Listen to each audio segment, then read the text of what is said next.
Já no primeiro dia de volta à Casa Branca, no dia 20 de janeiro, o presidente dos Estados Unidos, Donald Trump, assinou uma série de executive orders, ordens executivas, que no direito brasileiro equivale a decreto. Talvez a mais polêmica de todas as ordens executivas seja aquela que trata especificamente do direito de cidadania por nascimento, que é o que prevalece no entendimento da Constituição americana desde que foi promulgada a 14ª Emenda Constitucional, que estabelece que todos aqueles que nascem nos Estados Unidos são cidadãos americanos. Pois bem, primeiro vamos analisar o que diz o decreto do presidente Trump. Ele diz que as crianças que nascem de mães ilegais ou de pais que não tinham nem visto permanente ou nem são cidadãos americanos, elas serão consideradas ilegais. O decreto ele é daqui em diante. Ele não produz efeitos retroativos. Ele produz efeitos ex nunc, doravante, portanto. Isso não atinge aqueles que já nasceram nos Estados Unidos.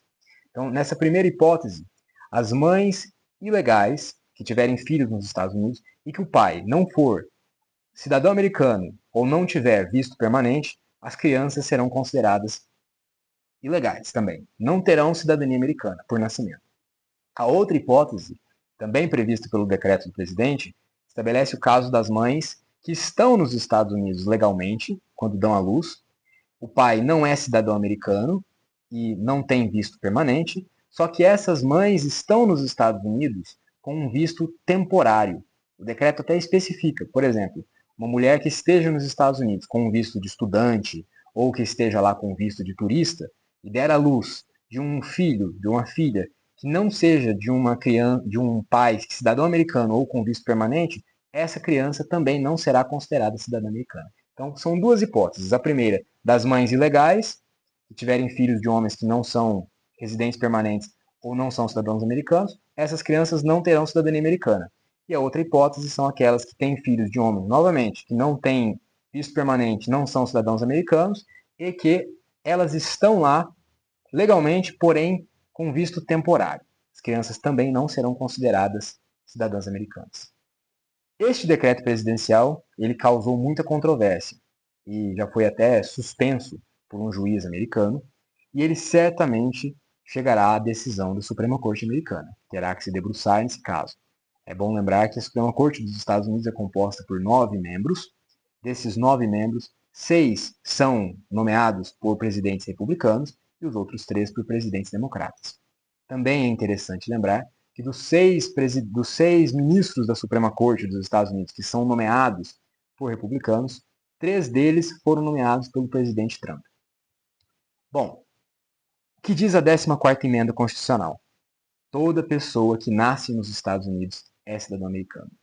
Mas é bom nós entendermos o contexto desta emenda constitucional, que foi promulgada em 1868, logo após o fim da Guerra Civil Americana. Ela foi promulgada para resolver um impasse que foi criado por uma decisão da Suprema Corte dos Estados Unidos no ano de 1857, no famoso caso Dred Scott. O caso Dred Scott envolvia um homem, que se chamava Dred Scott, que era escravo no estado do Missouri e que foi levado pelo seu senhor para o norte dos Estados Unidos, uma região onde não tinha mais escravidão. Lá ele se tornou um homem livre. Contudo, passados muitos anos, o senhor decidiu levá-lo de volta para o Missouri, uma região que ainda tinha escravidão. Então o senhor Dred Scott decide entrar na justiça para que ele tenha o seu direito à liberdade reconhecido, de modo que ele não seria mais ressubmetido à escravidão. Ele perde o caso na justiça estadual, leva para a justiça federal, perde também e entra com um recurso para a Suprema Corte americana.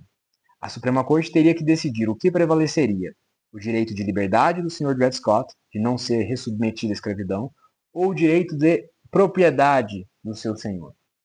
E a decisão da Suprema Corte dividiu ainda mais o país, que levou à Guerra Civil Americana. Foi um dos fatores que leva à Guerra Civil Americana.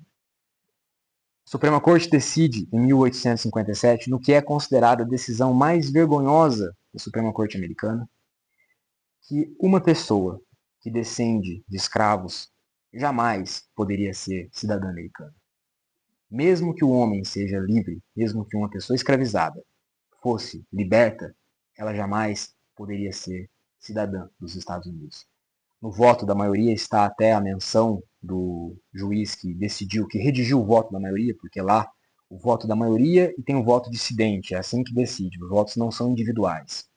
O voto da maioria na decisão de 1857 estabelece que a Constituição não foi feita pensando nos africanos e que eles jamais poderiam ser cidadãos. Essa decisão causou muita controvérsia nos Estados Unidos. Então, quando a Guerra Civil termina, em 1865, são promulgadas emendas constitucionais do período da Reconstrução. A 13ª emenda, ela acaba com a escravidão. A 14ª emenda fala que todas as pessoas que nascerem nos Estados Unidos e estiverem submetidas à jurisdição americana serão cidadãos dos Estados Unidos. Justamente para acabar com esse impasse. A 15ª emenda, só a título histórico, estabelece que todas as pessoas têm direito a voto, todos os cidadãos têm direito a voto, independente de terem sido escravos anteriormente. Que existiam várias previsões legais em estados do Sul, tirando o direito dos ex-escravos a votar.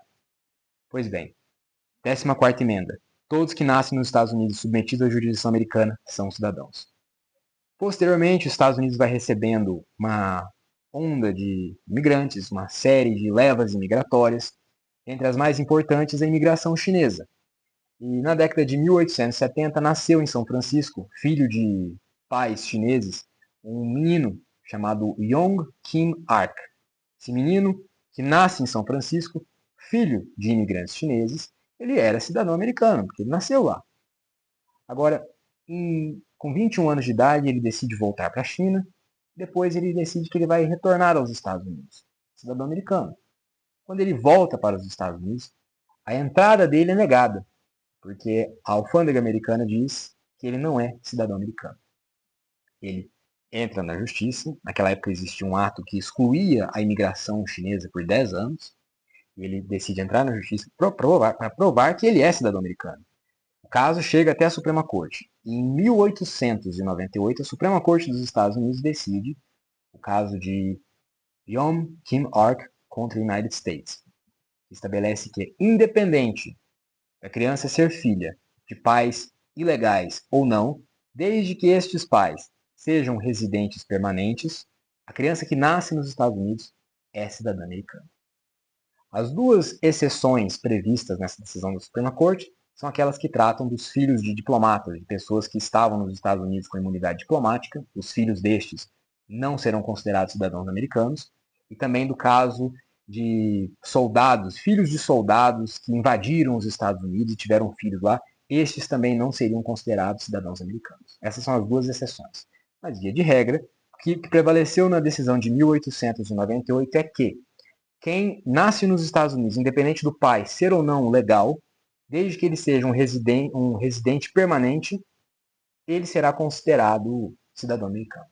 E este foi o entendimento que prevaleceu na jurisprudência, é um entendimento pacífico nos Estados Unidos, mas que agora vem sendo questionado, e é uma coisa sendo questionada pelo governo do Trump, e que será debate de muita coisa ainda, e certamente já está sendo questionado, já foi até suspenso o decreto por um juiz americano, e que quem decidirá será a Suprema Corte dos Estados Unidos. Então, a interpretação que nós podemos já perceber que alguns juristas do lado do Trump estão tentando fazer é de que essa decisão de 1898 ela fala das duas exceções, de quem não pode ter cidadania americana mesmo nascendo lá, que trata dos filhos de diplomatas, isso aí não tem dúvida, e a outra que fala daqueles que são filhos de soldados que invadiram, de pessoas que invadiram os Estados Unidos. Então, parte do discurso de falar de uma invasão dos Estados Unidos é dizer que esses imigrantes que estão entrando lá agora, ilegalmente, estão invadindo os Estados Unidos, e, portanto, os filhos deles não poderão ser considerados cidadãos americanos. O que nós sabemos é que nós teremos ainda uma longa batalha judicial para saber o que a Suprema Corte dos Estados Unidos irá decidir.